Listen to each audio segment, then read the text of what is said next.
नमस्कार दोस्तों। यह जीआईसी लेक्चरर के लिए इतिहास का 8वां टेस्ट सीरीज है। इसमें मौर्य साम्राज्य के सभी प्रश्न दिए गए हैं जो बहुत इंपॉर्टेंट है। अगर आपने इसको कर लिया तो मौर्य साम्राज्य का लगभग आपके सभी प्रश्न कवर हो जाएंगे। तो हम लोग देखते हैं आज का पहला प्रश्न। वह ग्रंथ जिसमें पाटलिपुत्र प्रशासन का वर्णन उपलब्ध है, तो उस ग्रंथ का क्या नाम है? अर्थशास्त्र, इंडिका, राजतरंगिणी या पुराण? जिसमें पाटलिपुत्र का प्रशासन वर्णन है, ये भी ध्यान देना है। तो इसका सही उत्तर हो जाएगा बी, इंडिका में। इंडिका में पाटलिपुत्र प्रशासन का वर्णन उपलब्ध है। धर्म महामात्र का कार्य था, ये मौर्य काल का अधिकारी होता था धर्म महामात्र। इसका कार्य क्या था? बौद्ध धर्म प्रचार करना, मठाधीश कर्तव्य, धर्म परिभाषित करना या नैतिक सिद्धांतों का प्रचार करना? तो इसका उत्तर हो जाएगा डी, नैतिक सिद्धांतों का प्रचार करना धर्म महामात्र का कार्य था।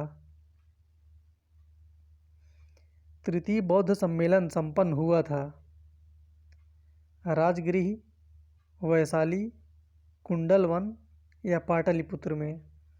तो तीसरा बौद्ध सम्मेलन बताना है कहाँ पर हुआ था। तो इसका उत्तर हो जाएगा डी, पाटलिपुत्र में।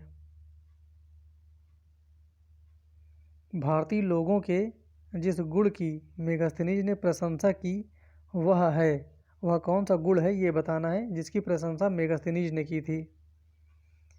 सार्वजनिक शिक्षा, मनोरंजन प्रिय, उच्च नैतिक स्तर या खेल प्रेम? तो भारतीयों में उस समय कौन सा गुण था? इसने देखा उच्च नैतिक स्तर। इसका उत्तर हो जाएगा सी।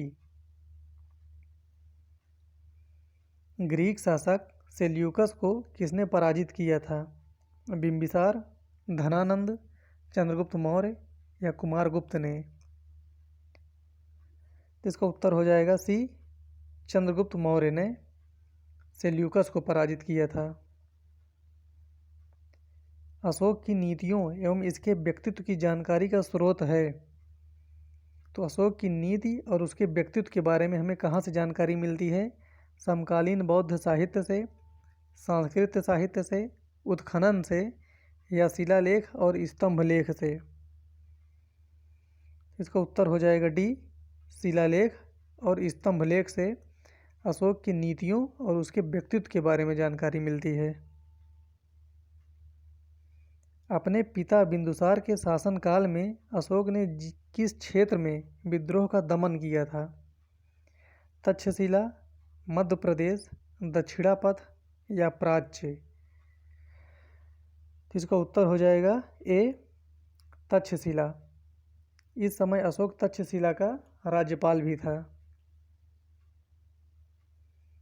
मौर्य काल का मानक सिक्का था, मौर्य काल में जो मानक सिक्का था उसका नाम क्या था?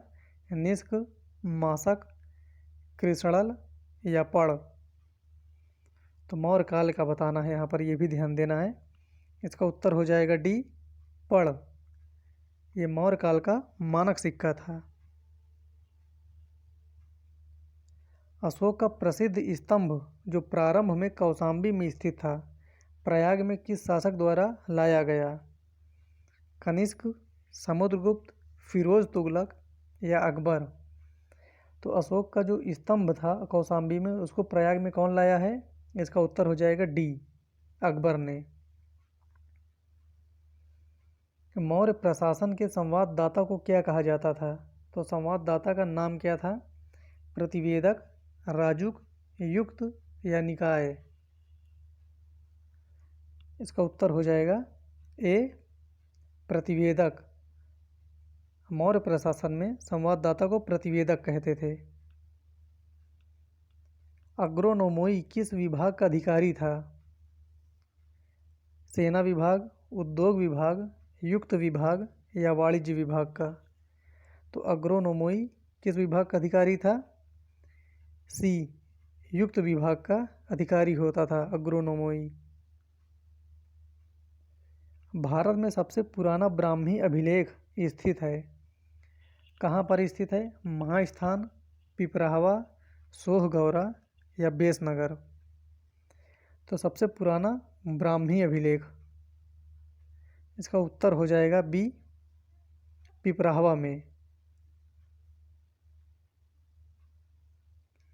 सुवर्णगिरी किसकी राजधानी थी? कलिंग की, अवंती की, कौशाम्बी की या दक्षिणापथ की? तो सुवर्णगिरी राजधानी थी दक्षिणापथ की, इसका उत्तर हो जाएगा डी। सर्वोत्कृष्ट अशोककालीन स्थापत्य है स्तूप, महल, स्तंभ या गुफाएं? तो इसका उत्तर हो जाएगा सी, स्तंभ। अशोक के समय के सबसे उत्कृष्ट स्थापत्य कला थी। अंतिम मौर्य शासक था कुणाल, देववर्मा, दशरथ या बृहद्रथ? तो अंतिम मौर्य शासक कौन था? इसका उत्तर हो जाएगा डी, बृहद्रथ। यह अंतिम मौर्य शासक था। सारनाथ स्तंभ किसका उदाहरण है? मौर्यकालीन कला का, गुप्तकालीन कला का, मथुरा कला का या गांधार कला का? तो सारनाथ स्तंभ के बारे में बताना है किसका उदाहरण है। उत्तर हो जाएगा ए, मौर्यकालीन कला का उदाहरण है। मौर्य प्रशासन के बारे में गलत है। शैव धर्म राजकीय धर्म बन गया। भारत का इजिप्ट तथा सीरिया के साथ संबंध था। दास प्रथा काफ़ी प्रचलित था। विदेशी सेना भारत में आई थी। तो मौर्य प्रशासन के बारे में इनमें से कौन सा गलत है?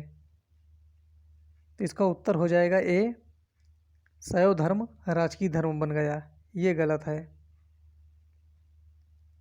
अशोक के शिलालेखों से हमें क्या जानकारी मिलती है?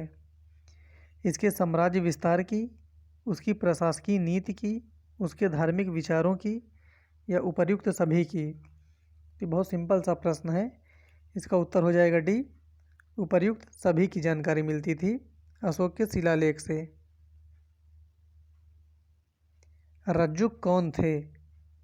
चोल राज्य के व्यापारी, मौर्य प्रशासन के अधिकारी, गुप्त साम्राज्य के सामंत वर्ग या शक सेना में सैनिक? तो रज्जुक कौन थे? इसका उत्तर हो जाएगा बी, मौर्य प्रशासन के अधिकारी हुआ करते थे। मौर्य काल में बहुविवाह का प्रोत्साहन नहीं दिया जाता था। दास प्रथा प्रचलित थी। महादेव पूजा पर रोक लगाई गई। पशु हत्या पर रोक लगाई गई। तो इनमें से क्या था मौर्य काल में? इसका उत्तर हो जाएगा बी, दास प्रथा प्रचलित थी। ये सही है, बाकी ये तीनों गलत है। तो आज के 20 प्रश्न हो गए। फिर मिलते हैं अगले वीडियो में, तब तक के लिए धन्यवाद।